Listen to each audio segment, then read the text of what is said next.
now call the September 10th, 2019 meeting of the Charlotte-Mecklenburg Board of Education to order. I want to thank each one of you who's in attendance here tonight, this evening with us, and I will now entertain a motion to adopt the agenda. Is there such a motion? So moved. Second. All in favor of the motion and the second, let it be known by saying aye. Aye. Opposed? Okay, Madam Clerk, that was unanimous, with the exception of Ms. Lennon, who was not able to get here. All right, for the Pledge of, oh, Mrs. Cheek, I'm sorry. Pledge of Allegiance. Has her card changed? Oh, she got a new, okay, she's legit now. Months ago. Been there for a while. I call on Mr. Strain, our board member representing District 6, to introduce tonight's pledge leader. Thank you very much, Madam Chair. Marcinski LeBlanc is a 7th grade honor student at Northeast Middle School. Perhaps you could stand, young sir. Marcinski enjoys reading and playing Fortnite. Currently, he plays the piano as well and is learning to play the trumpet. He's an active member of his church community. Marcinski and his family moved to Charlotte from Haiti when he was a young child. When he grows up, he would like to work in the field of computer science and play some football. Marcinski is accompanied by his father, Andre. Or no? Perhaps Andre didn't make it. Mother, Dominique. Perhaps you could stand, be recognized. And brother, David.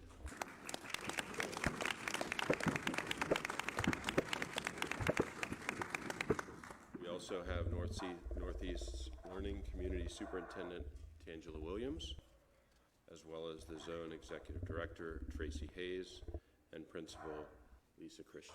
Thank you. Please stand up for the Pledge of Allegiance.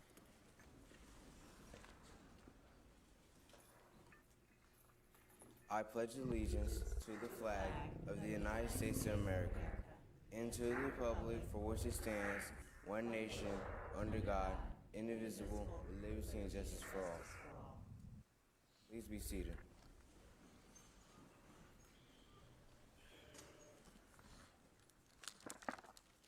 With hope, there is a window of opportunity that the outcome will become better than what people have been going through. People should have goals so they could aim to get somewhere, because when you don't, you'll be unsure of what you want to achieve, or you'll go places and not achieve anything. One of my goals is to go to college. How I'm going to get there is by studying and asking questions, and trying harder to understand. My mother always shares how important these things are. When you have hope, you gain the ability to achieve the so-called impossible. Hope reminds you that you need to work hard to get what you want. If humans never had goals, faith, and hope, a lot of amazing things would not happen. Michael Jordan had hope and faith that he could be a great basketball player. He practiced so he was confident when he was on the court. He learned the game and played constantly. He inspired others to be just like him. He showed other people that he had hope, and with hope, you could put your dreams into action. Everyone should have hope, because when you do, you can do great things. Thank you. Thank you.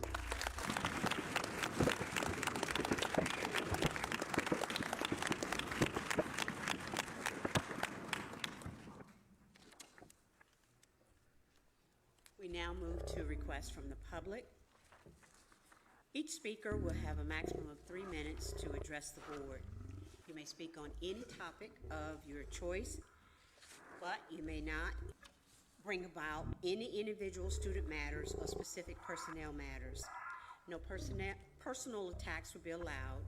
Neither profanity or inappropriate language may be used, and the board reserves the right to cut off any speaker who violates these rules.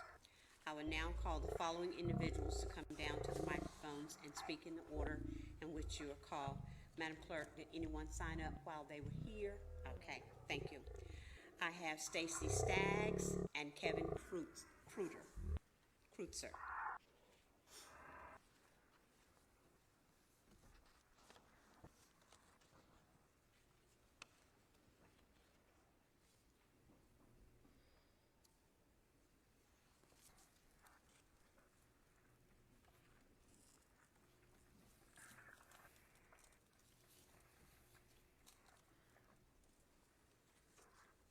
think you may go.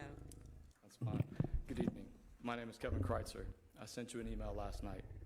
I and the people who stand with me want to express our concerns about the potential location of the new South Charlotte High School at Old Providence Elementary. 5,000 families use that space now as athletic fields, playgrounds, nature preserve, and an outdoor classroom. This is the only public green space within a 1.5 mile radius.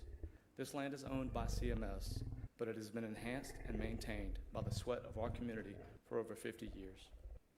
Using a satellite image of Mecklenburg County, there are currently thousands of acres undeveloped below 485 west near Pineville. Reviewing the projections of the city and county, this remaining land will be developed into residential housing. Or now, you can buy the land and build a fully comprehensive high school, relieving overcrowding and preparing for the future. Building at OP provides a temporary fix, but this is not a long-term solution. If you think land is scarce and expensive now, it will be non-existent in 10 years. This is your last chance to buy land in the southern part of the county.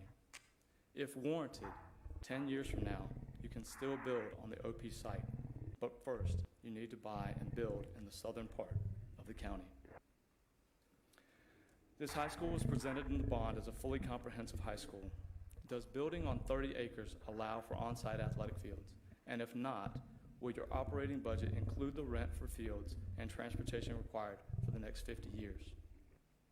The money you think you will save on land in the short term will quickly be consumed by a 3, 4, or 5-story building and parking garage. With a $110 million budget and these additional costs, where will the cuts come from? What will be eliminated? Traffic will be a major issue.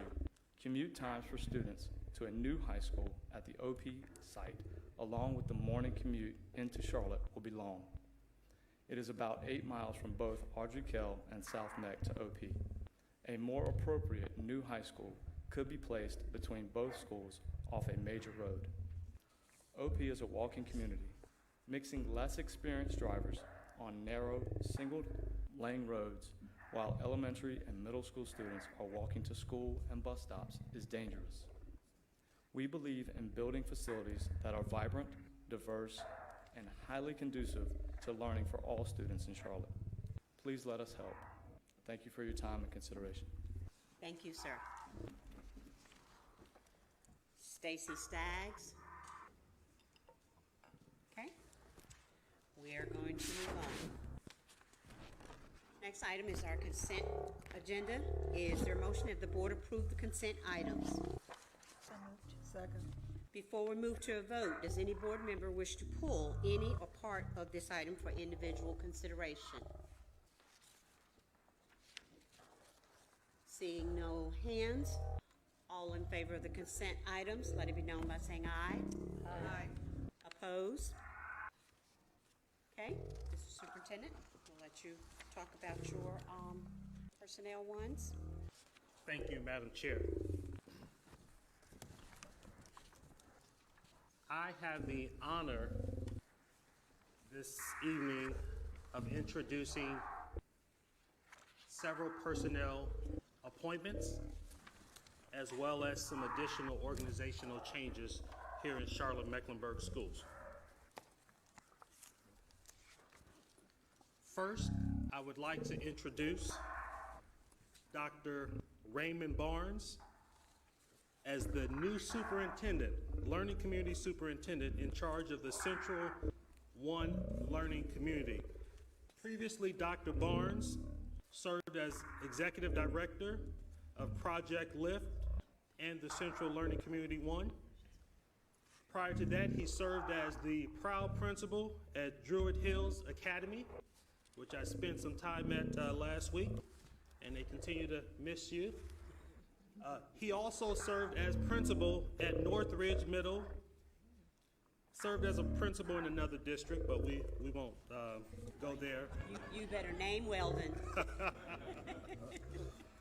And I can go on, but it gives me great pleasure to introduce Dr. Raymond Barnes as the new Learning Community Superintendent in charge of the Central One Learning Community.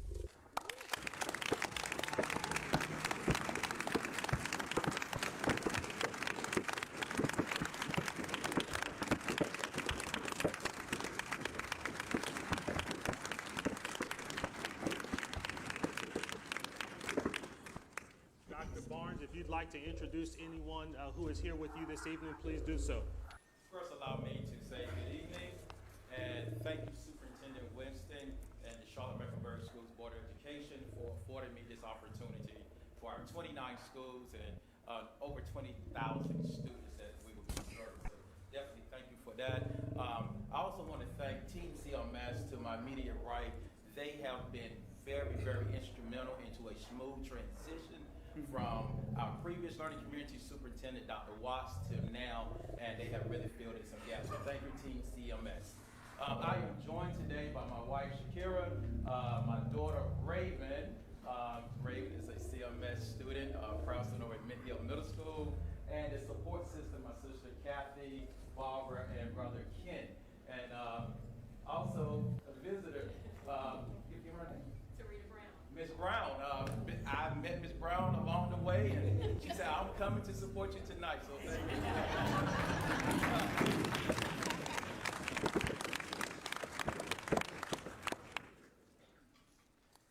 Next, I have the pleasure of introducing, and this has been a long time coming, Mr. Donovan Hoskins as the newest principal of West Charlotte High School.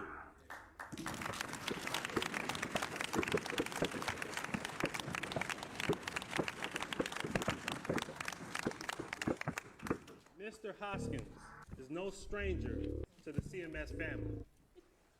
He took a slight detour about 10 years ago, and most recently, he has served as the principal of Ben L. Smith High School.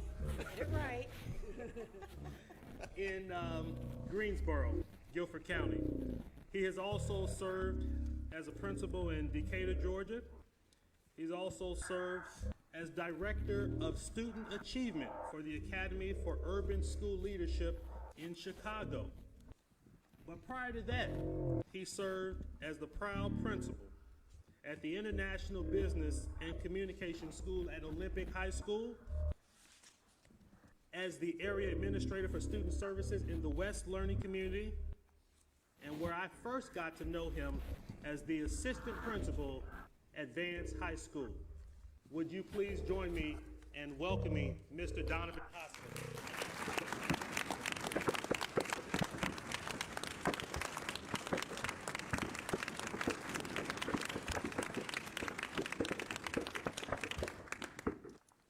Mr. Hoskins, is there anyone with you this evening or any?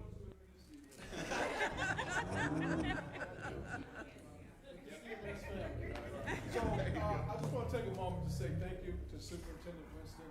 Thank you to the CMS Board of Education. I am really excited about this opportunity and looking forward to getting to work. Working through this transition, looking forward to get on the ground and making the West Charlotte community proud. Welcome home.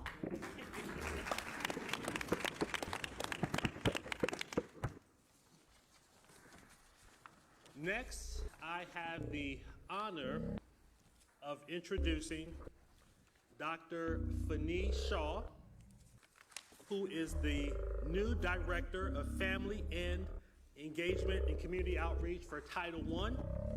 Dr. Shaw most recently served as the Program and Evaluation Specialist in the Community Partnerships and Family Engagement Department. She also served as the Instructional Technology and Evaluation Specialist, School Administrator, Business and Information Technology, and lead teacher across the line in Union County. And she also has the experience that she brings to us from the corporate world. So please join me in welcoming Dr. Fani Shaw to her new role.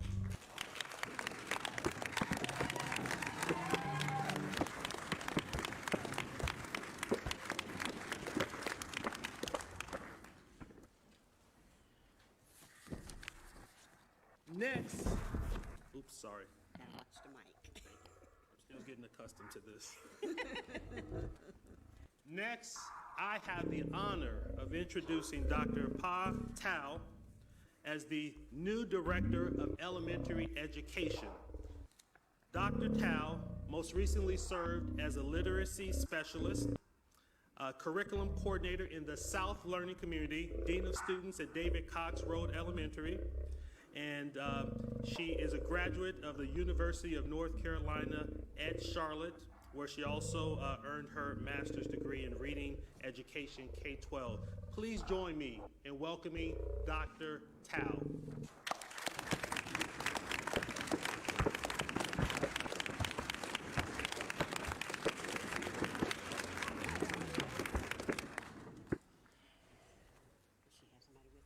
So Dr. Tao, and I failed to mention this for Dr. Shaw, if you all have any guests with you that you would like to recognize, can you do so, please?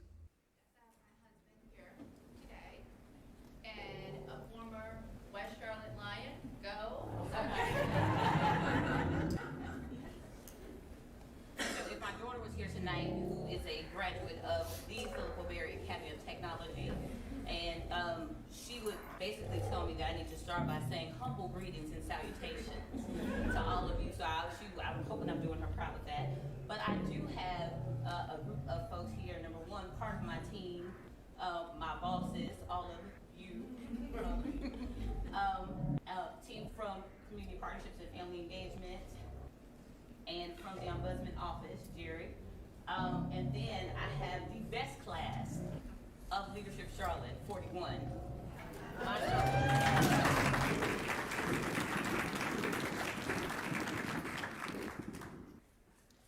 And then finally, but certainly not least, I would like to share with our audience and with our staff some organizational changes with our community and our team.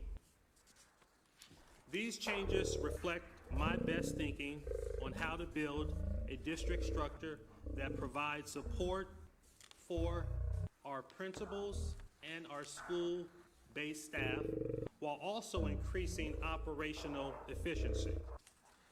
These changes also reflect some feedback that I have heard from many of my peers, my colleagues in this district. And so I just wanted to be able to share that before I announce the organizational changes. First, I have added 2 deputy positions here in Charlotte-Mecklenburg schools. And I have reintroduced the Office of School Performance.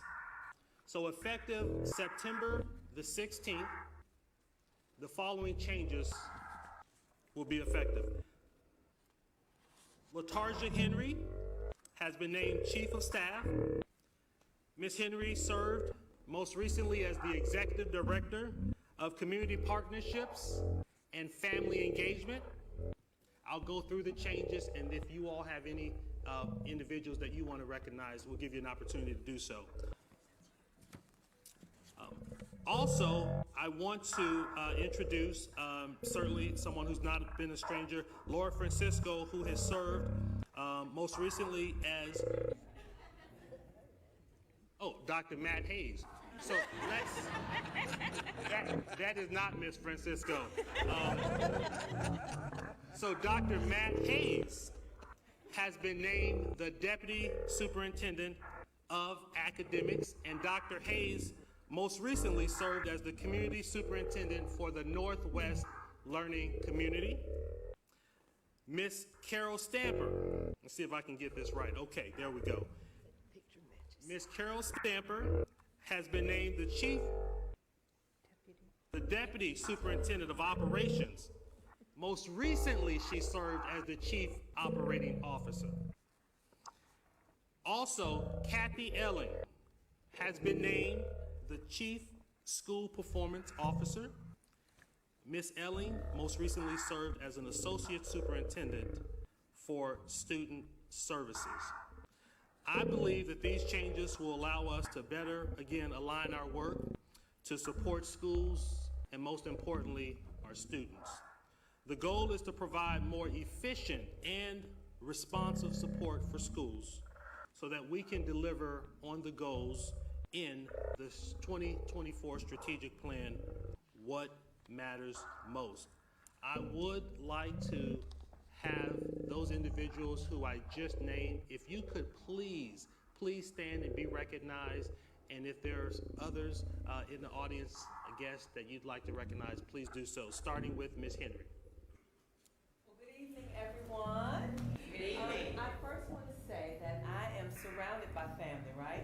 So my husband and my 2 girls are at home doing homework and chores and also doing dance. So they could not join me tonight, but I will say that I am pleased and very excited to serve you all in this new capacity. I've had the privilege of working with many of you for many, many years, and I'm looking forward to this next part of the journey. So thank you so much.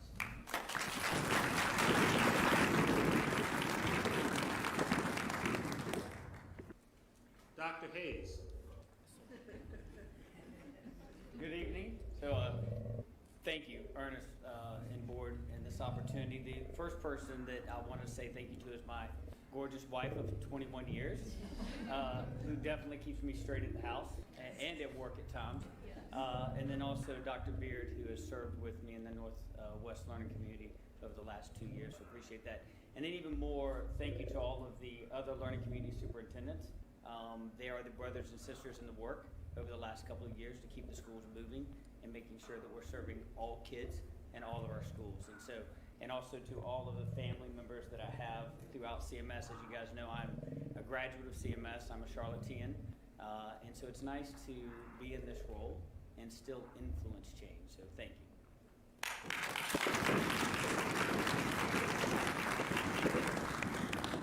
Dr. Hayes, you were smart to recognize your wife. Yes, sir.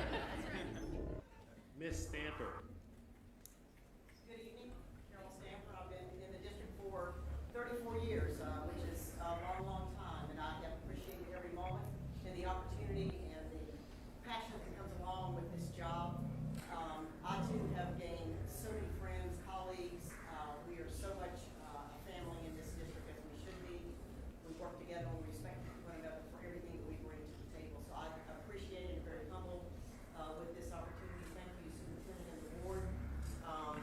34 years is a long time, but when this came along, it's time is not of essence. So I do appreciate it. Thank you so much.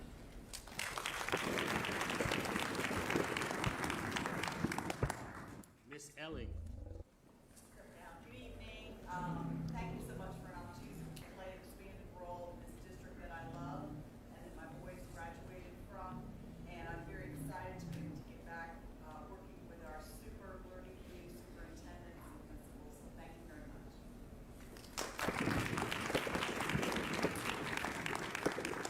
I want to thank you all for everything you do for our students and what you are about to do for our students. Thank you very much.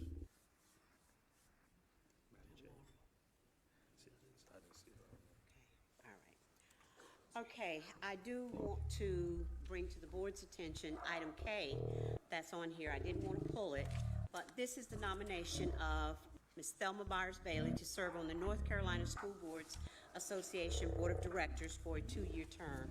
And so, Thelma, you are now legitimate. Thank you. You can be in nomination and you will be voted on in November. So we'll just have to send along a copy of the agenda to accompany this. So thank you very much for stepping up and volunteering to take on that illustrious position. Thank you for the support. You are welcome. All right, we now move to reports, information items. We have one report tonight, and it is the Management Oversight Report on Minority, Women, and Small Business Enterprise. I turn to the superintendent for this report. Thank you, Madam Chair. As Ms. Chiquita Lloyd makes her way to the podium, I would just like to introduce her by saying that Ms. Lloyd has served Charlotte-Mecklenburg Schools since 2002 and currently serves as the Director of Diversity and Inclusion. She leads our district's effort to build a culture of equity and inclusion for all students, families, and employees. In addition, she serves as the Chief Administrator for developing, implementing supplier diversity program initiatives, supplier development, and system-wide compliance and community outreach. At this time, I would like to toss it over to Ms. Lloyd. Good evening, everyone. Good evening. Thank you for this opportunity to come before you again to give a report for our annual index utilization. We've had a remarkable year. I'm pretty pleased with the amount of work we were able to accomplish and the programs that we have outlined going forward. As a reminder to the community, the history of our program began actually back in 1993 when the MWSB office was first established to provide opportunities for our minority women and small business owners.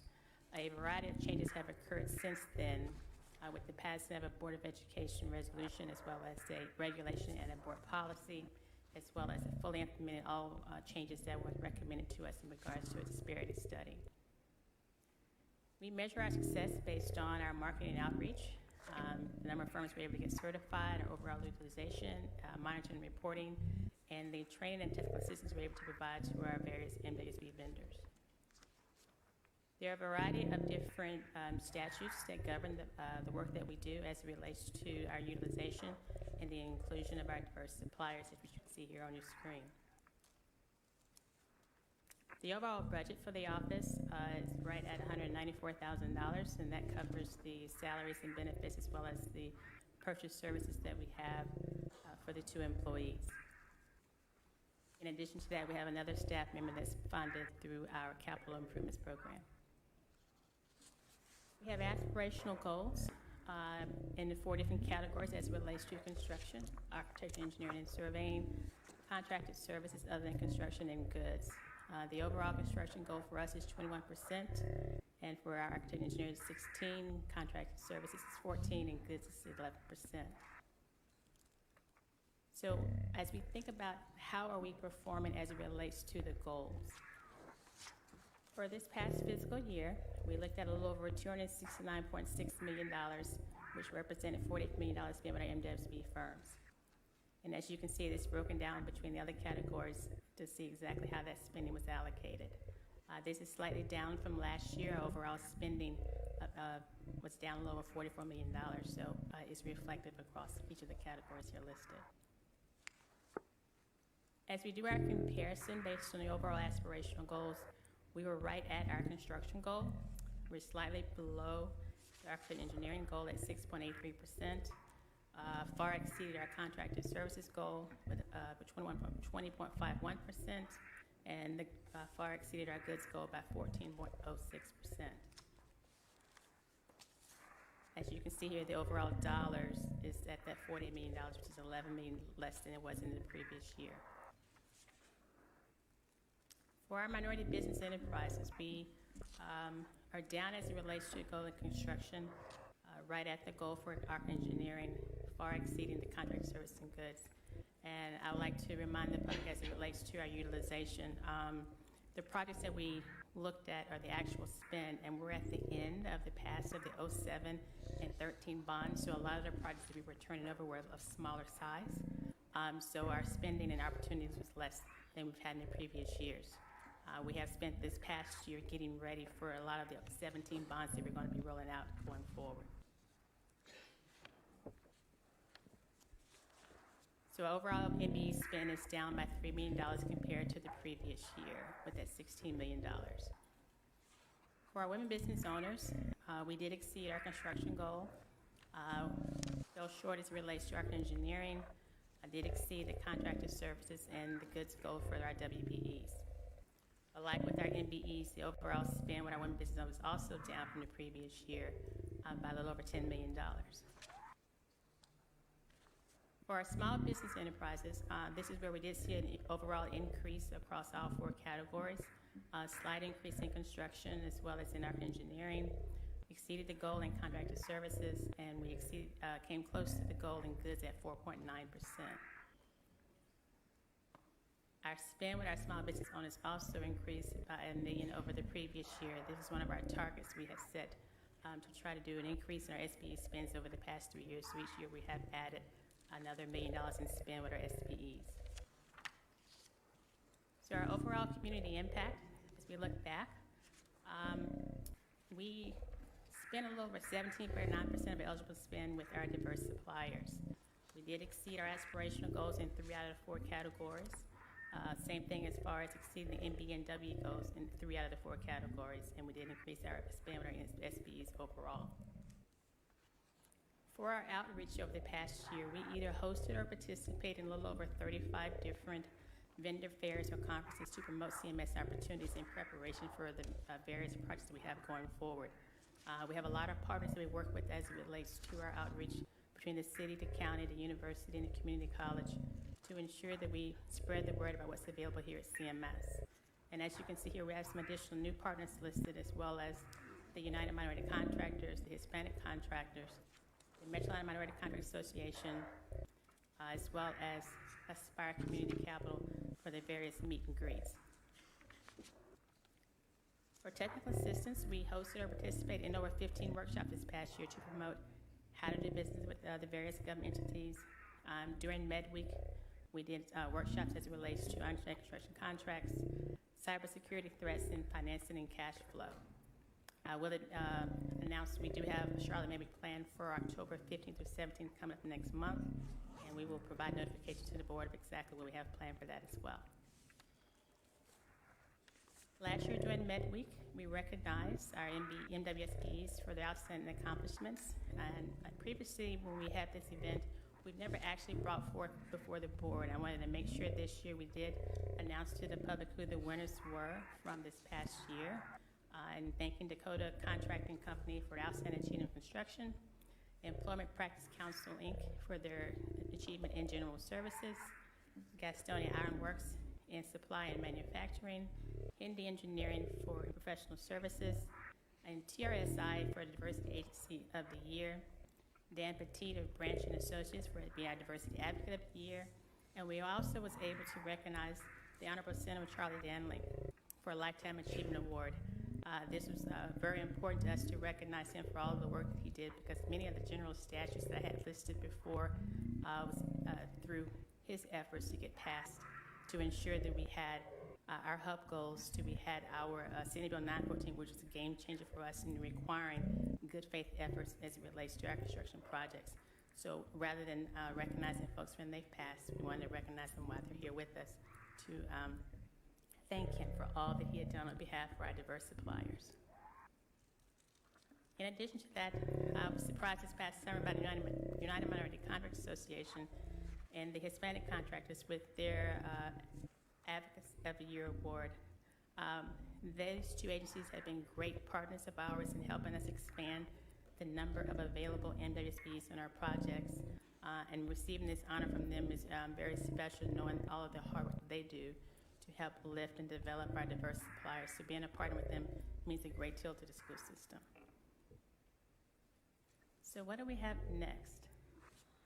I'm very excited to think about changes we have developed going forward. As a part of our overall bidding opportunity with our construction managers, we asked them to include their MWSP plans to us as to how they plan to conduct our outreach, the various packages they're going to have, and when we get ready to go out for a bid. This year, when we looked at our new schools, beginning with our West Charlotte and our Olympic Relief High Schools, we added as a part of our overall bid documents for our firms to come before us to also provide a workforce development plan, which really speaks to us continuing on that thread of how do we provide access and opportunities for not only our suppliers, but also for our students. So we looked at this as a two-pronged approach for our future workforce, which will be our students, and then also opportunities for the community at large as it relates to the unemployed, the underemployed, and those who are displaced or underserved, to see how we can provide opportunities for them through our various projects. So we're looking to, as part of our overall goals, to strengthen our workforce pipeline, to align with our various partner agencies, and to provide a way for us to monitor and report exactly how many new hires and opportunities that we've had for our community as well as for our students.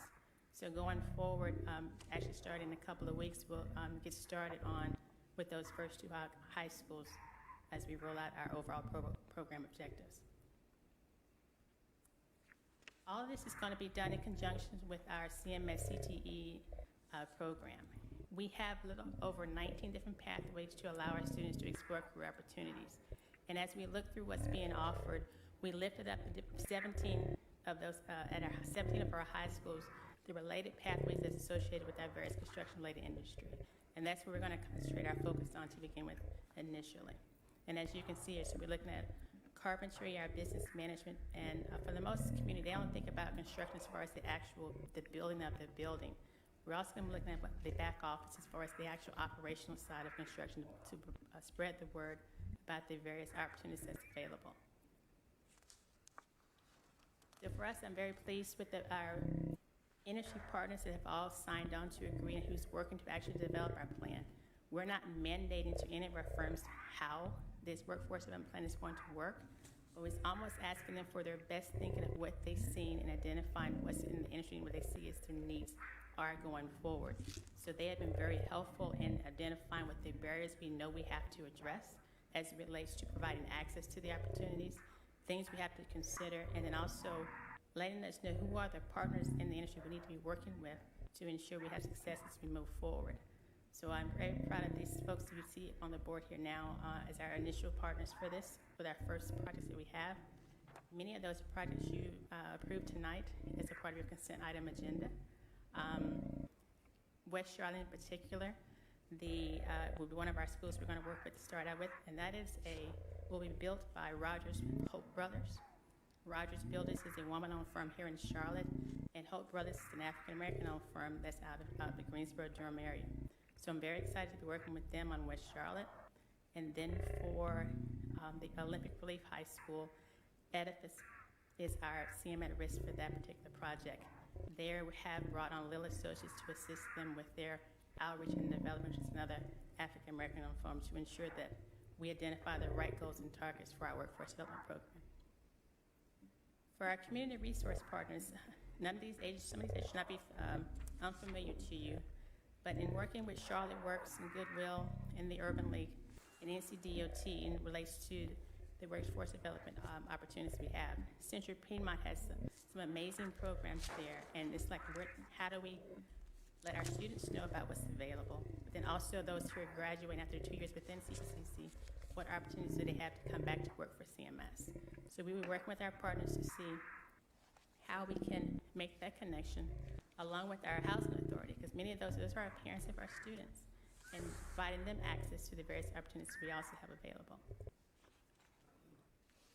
So as far as our roles and responsibilities go, our office will be responsible for providing that centralized outreach and recruitment and working with and to complement our CTE programs.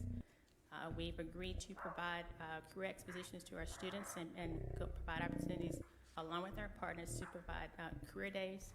They can actually see business owners that look like our students to know what's available and opportunities they have going forward in that particular field.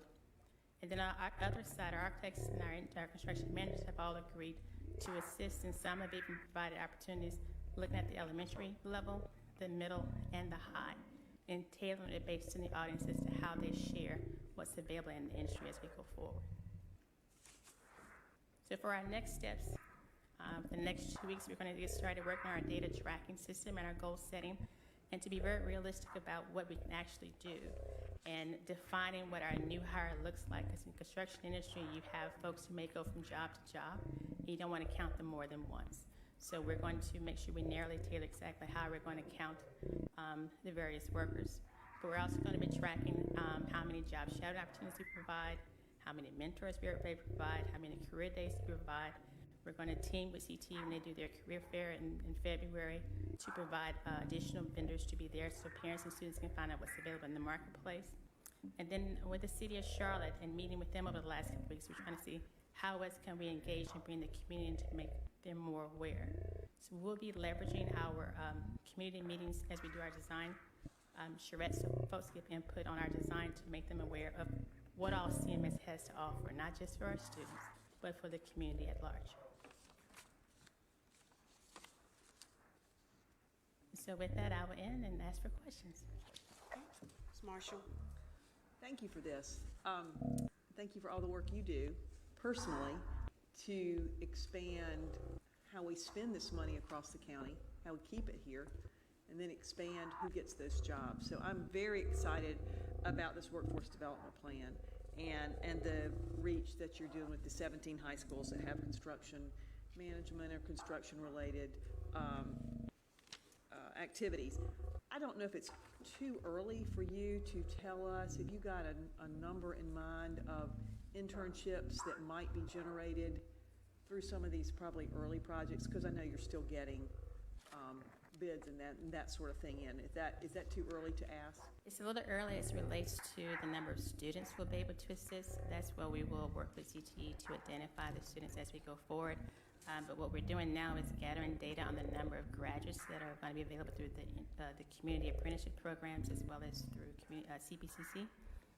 So we know exactly from which trades. So when we're looking with our subcontractors, they know who's available for those new hire positions when they plan to hire to do the work for CMS. So those folks that are in our high schools now, you're matching that up, so when that process begins. Wonderful. Thank you. Okay. Ms. Byers Bailey. Thank you. I'm really excited about this report. Before I even came on the board, I had heard a lot from my community about minorities not being able to get opportunities to bid and work on constructions within the city. And once I came on the board, I was relieved to know that CMS was not part of that problem. But I'm really excited the fact that as you work through this process, you're going to be able to expand the report on how many minorities, and not just racial minorities, but women and small businesses that are going to benefit from the money that we spend in our community. Thank you. Ms. Ella Stewart. Thank you. A big part of this is, not just having a goal, whether it's aspirational or not, or putting in place, dollars that we'll spend. A big part of it is creating capacity for minority businesses, women businesses, and small-owned, to make sure that they have the capacity and the know-how to connect and do business with the school system and other municipal entities. And I think you and your team, your small team, should be bigger team, do a great job of that. And I was very interested and excited to see, as a part of the layout that you do, to give them kind of that knowledge. One of the things that you included is cybersecurity, as well as the cash flow and financing. With where we are today in time, cybersecurity is a huge piece of doing business and doing it effectively, as well as making sure that they understand the level of cash flow that they'll need to do projects with us. Can you talk about what you share with them and how those two items in particular prepare them to do work with us? When it, on the cash flow side, it's truly understanding your projects that you're currently on, how many other projects you can actually take on, and as you have the proper income, not only pay for your staff, but also to buy the equipment that's needed going forward. So the facilitators that we bring in really breaks it down as to what's required. They also provide access to software so they understand how folks can navigate and use those as a tool to know how to do better estimating. And then we also have folks in procurement talk about the pricing, because that's one of the biggest key in being competitive is what kind of pricing are you getting to buy your supplies to build our schools. And sometimes in some cases, not everyone receives the same pricing as others. In working with our construction managers, we've actually been able to remove some of those barriers where they're able to leverage through their pricing through them to be more competitive. And all that goes back to building capacity. And when we have our construction management firms who do in association with another or with a joint venture with our MWSB firm, it's not just building that school. They're building their capacity and they're partnering with their back office to provide that additional information on how to grow to scale to one day build as a prime. On the cybersecurity side, we actually had an expert come in to explain what to look out for, what kind of software you need, what kind of your firewalls you needed to have to ensure, because a lot of things we do now is electronic. And so folks need to understand the threat is real. It's not just happen to larger firms, and actually some of our smaller firms may be more victims than the larger firms. We want to make sure they were aware. And so as we look forward, going forward, we will have additional classes like that as well. Good, I'm glad. While we're on that topic, I know in my world, just the nonprofit world, we're now required to have cybersecurity liability insurance. Are we requiring our vendors to do that as well when they do business with us? We do require certain types of bonding and insurance on that. I can't say specifically for cybersecurity, but there is a certain level of insurance and they are required to do business with us. Superintendent Winston, as you work to enlarge Ms. Chiquita's team in the future, I hope that we will also consider, since she's doing some work with CTE, there's a huge importance around supply chain and logistics for most businesses. If we could consider as a school system adding that as a part of our CTE offering. Absolutely. Some good money involved in that. Very much so. Yes. Ms. Dashu? As far as growing, I'll piggyback on Ms. Ellis Stewart's comments on growing the pipeline. When I look at the number of construction projects that we have coming up with the 2017 bond, and then you look at the large amount of construction that's going on throughout the community with the city partners and county partners, and especially all the work happening at the airport, that's just a lot of work coming online, a lot of jobs for MWSBE firms, and therefore I'm really glad that that we're doing the outreach and growing that pipeline, because I think we're going into a historic high as far as the amount of construction going on. So thank you for that, and just keep it up. It's exciting. And then I am over the moon excited about this initiative with the workforce development with our contractors and our students. It just makes so much sense. And I would just ask that as you roll this out to the community, with the communications team, Mr. Winston, just let us help to inform the community as these stories are occurring, because people are going to need to know about this. I think students' lives are going to be changing through this, and this is one of those things that could happen quietly behind the scenes. And I'm out in the community a lot right now in the middle of running for office, and I have people telling me, you need to have CTE back in your schools. You need to get workforce development back in your schools. And so we really need to do a better job of sharing what it is that we're doing and making sure that people's children and grandchildren know about these opportunities to plug into them. So I would just ask going forward, as incredible initiatives like this get rolled out, let us help share the word. You have my commitment, yes. All right, thank you. You're welcome. Anyone else? Thank you, Ms. Lloyd, for your report.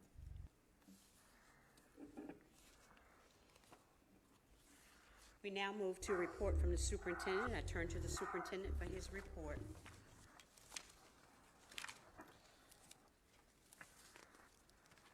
Thank you, Madam Chair and board members. Thank you for the opportunity to share my report with you, and I will be brief. First, I would like to inform you that our 2019-2020 school year is off to a very smooth start. I've had an opportunity to visit approximately 24 schools since school began on August 26th. And I am happy to share with you that among the common themes that I have seen is that teaching and learning has been taking place in every schoolhouse that I have visited. Next, I want to just share some information with you and our listening audience around immunizations. Our big push for the next couple of weeks will be making sure that all students who are required to get immunizations are doing so. Traditionally, those who need immunizations would be any student who is new to North Carolina and would need to bring proof of immunizations to enroll. Otherwise, our 7th graders and kindergartners students are due for immunizations. So North Carolina state law requires families to provide proof of immunizations on or before the first day of school. Students will be excluded, and we do not want to have to exclude any students. but students will be excluded from school if they do not have proper documentation within 30 days of entering school, putting that deadline at September 25th. Again, we do not want to exclude any student from school. There are 2 Big Shot Saturdays that remain, as well as regular weekly immunization clinics available through the Mecklenburg County Health Department. Those 2 dates are September 14th at the Beatties Ford Road Health Clinic and September 21st at the Billingsley Road Health Department. On September 24th, the time frame is 8:30 to 12:30 p.m. and on September 21st, 8:30 to 5 p.m. Let me say that one more time. September 14th, 8:30 to 12:30 p.m. and September 21st, 8:30 to 5 p.m. That concludes my remarks, Madam Chair. Thank you, sir. I will now entertain reports from board members. All right, Dr. Jones. Thank you. I've been chomping at the bit to relate this. Recently, I had the opportunity to attend a celebratory event, if I can get that out, of equity in action and doing. All my board colleagues know I'm about the equity action. It was the Garinger Education Foundation, which celebrated 5 years of changing lives through giving out scholarships to Garinger students. They are alums of Garinger, and they are giving back. They gave, in the last school year, 11 scholarships to various colleges and community colleges. It's fantastic. It was just a fantastic affair. It was heartwarming. And one young lady who was a recipient this year, Brianna was her name, first name, she gave just an eloquent speech. And she pointed out something that's very, very, very important. She said, it's not just that the foundation, the former students, long time past from Garinger, shared their scholarship, the money, much needed. She said it wasn't just the check, but the relationships that they build with the students. And let me back up, Brianna wasn't just this past year. She had been there in college a number of years. She said once they give the check, they also build a relationship, an ecosystem of support. Now, why is that very important? I have been recently working with a doctoral student who is,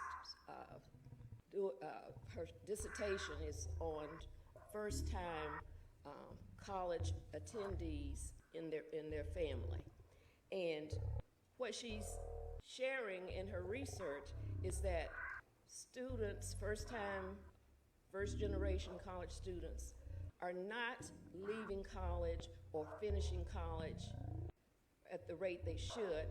And it's not because of the academics, but it's because they do not have that system of support. So I thought it was very touching that this young lady pointed out. They give the money, the scholarship is recurring every year that they're in school, but they stay connected. And so that's what I call equity in action and equity in doing. So my shout out and great appreciation is to the Garinger Education Foundation. Thank you, ma'am. Okay, Ms. Spires Bailey. Thank you. I've had the pleasure last week and some of this week, and I'm still gonna do it a couple of more times this week, of going to some of my schools where Classroom Central has partnered with various companies throughout Charlotte to fund book bags for the students. And I mean, every student in the school gets a brand-new book bag with so much supplies inside that it's hard to lift them. I mean, you put the little book bags on the kids and they almost want to slump over because they're so heavy with supplies. And the children are just over the moon. And it's not that some of them had book bags already. One little guy had one book on his bag on his back and one on his front because he already had a book bag. But they don't come necessarily with all the supplies that they need. And when they got back to their classrooms, then we went around to the classrooms, we opened them up, and the kids opened them up and showed us, oh, I've got all these pencils. Yeah, it really is like Christmas. They pulled them out, and the paper and the crayons, they just got so excited because they don't normally start school with the supplies that they need to finish. And then they were told, and when you run out of these supplies, be sure to tell your teacher she can go back to Classroom Central and shop for more supplies. So that, they were just, it was just phenomenal how grateful they were. They got really crazy when the first school we did, all the book bags were exactly the same. So everybody got a book bag, there was no problem. Ever since then, it's been a rainbow of book bags. So you can imagine what happens when you get a little girl and you're trying to give her a black one and she wants a pink one. Or I want a red one, I want a blue one. So we were all over trying to shift book bags around to make sure everybody got what they wanted. Because it's important for kids to express their desires and to see that people want to give them what they want rather than just giving them, you take what you get. And so I have enjoyed this week, and I'm going to enjoy last week, and I'm going to enjoy the rest of this week. I think it's a total of 5 schools that I had in my district where Classroom Central was giving out book bags, and it's just been a joy. Thank you, ma'am. Anyone else? Okay, Ms. Sawyer. Hi. With today's election nearly over, polls closing very soon. If you haven't voted already, go vote. It's time to look ahead to November. In November, voters in Mecklenburg County will have the opportunity to invest in parks, in the arts, and in education. Our partners on the county commission have placed a referendum on the ballot that will bring increased funding to parks, the arts, and education, to CMS, on the ballot this November. When you vote for the referendum in November, you're voting for expanded parks and greenways, enhanced arts, science and history programs, and especially for us, increased education funding so that our kids can fulfill their potential. I'd like to invite you all to join me for the Vote For campaign kickoff at the Carol Hefner Center this Friday from 6 to 9 p.m. It'll be a fun event, family friendly. Come on down 7th Street. And if you'd like more information about the Vote For campaign, go to bettermecklenburg.com. So I'm sure we'll have future updates on the Vote For campaign, but I think we can invest in our community and create a community that is healthier and can enjoy more parks and greenways and better access to arts and education. Thank you. Anyone else? Okay. Ms. Thank you, Ellis-Stewart. I just want to take a quick moment to remind folks that at our last meeting, we did approve the creation of the Equity Committee. We also outlined how individuals would get selected and could be nominated for that. And our communications department has been releasing the process and the information about how people can either submit their names or become nominated by a board member. Just wanted to remind folks that information is out there on our website, the school system's website, as well as all of our social media platforms as well, if you still have information about information about that. Also, I wanted to take a moment, even though I am not wearing teal and purple tonight, I figured that wouldn't look too good for my Photoshop picture that I had to take. but this week is actually National Suicide Prevention Week, and today, September 10th, is actually World Suicide Prevention Day. And I bring that up because we serve 150 some odd thousand young people in our school system. And you may or may not know that suicide is the second leading cause of death for young people between the ages of 10 and 24. We have a lot of people 10 and up in our classrooms. And I think it's very important as we acknowledge this day that we talk about, do all of us know what it looks like if someone's having suicidal thoughts, particularly our young people?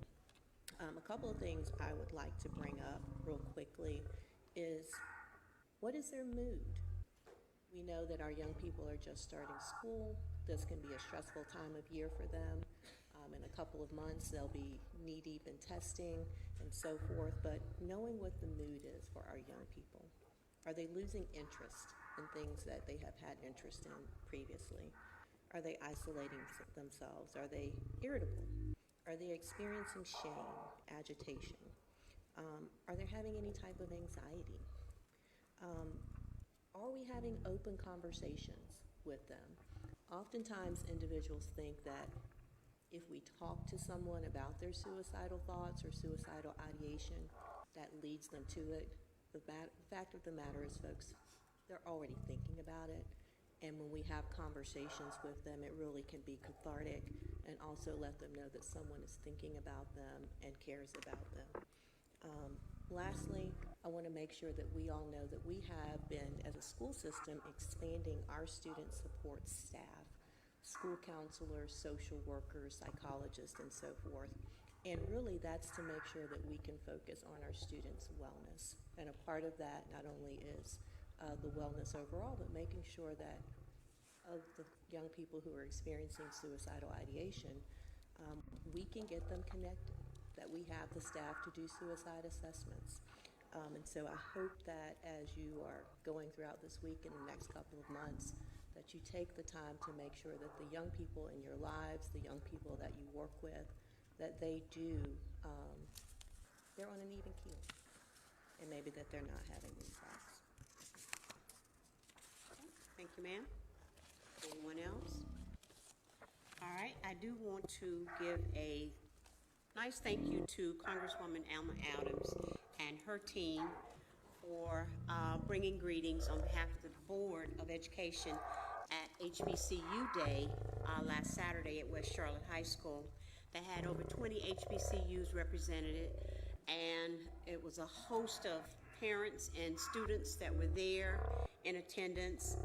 Our very own Johnson C. Smith rendered the music, so they had their drum line out there, and it was a really good drum line. I was impressed with them. I didn't think anybody could come as close to the Aggie sound machine as they could, but Johnson C. Smith, you held your own, so I'll give them their props. But one of the things that the Congresswoman is really pushing forward is to get more of her District 12 students to apply for the military scholarships, the Congressional Military Scholarships that they are giving, and she wants to see more of our students especially applying for those scholarships. And it's they're going to be honoring those students, I think, in November at a some kind of congressional thing that she's going to be having to honor those students who are selected. So if we can get the word out, and she said if anybody needed information, just call her congressional office. You can call the local office, or you can call the office in Washington, D.C. And she did make note that anytime we are traveling in that area, please let her office know if we're bringing students up. She would welcome to see students, and she was very impressed that we had a student member on our board. So, yes, ma'am? I want to make a comment on that event as well. All right, you may do so. I'll let you follow up. As you know, I attended as well. She had to rep from Winston-Salem State. It was just the greatest turnout, even with younger students. And I felt especially happy about that because it gave them a sense of seeing a vision for what they could become and to go on to college. And it was just a lot of excitement in the air, and the students were just really charged by everything that they saw. So it was a great event. It was, and so I do want to thank West Charlotte for allowing them to host it there. They had a little hiccups, but I think, Mr. Superintendent, what we've got to reiterate to the public is they have to go through community use, do that application, and they must show insurance. You can't call the board chair when you don't have insurance. There's nothing I can do for you. But I think if we let them know that is board policy, and they have to adhere to board policy. Can I say something about that event too? Yes. If you go on Instagram, on the Q City Metro site, you'll see our esteemed board chair doing the swag surf. She was right on the front row with our congressman from District 12, Alma Adams. I was forced into that. I was forced into she it. got that swag.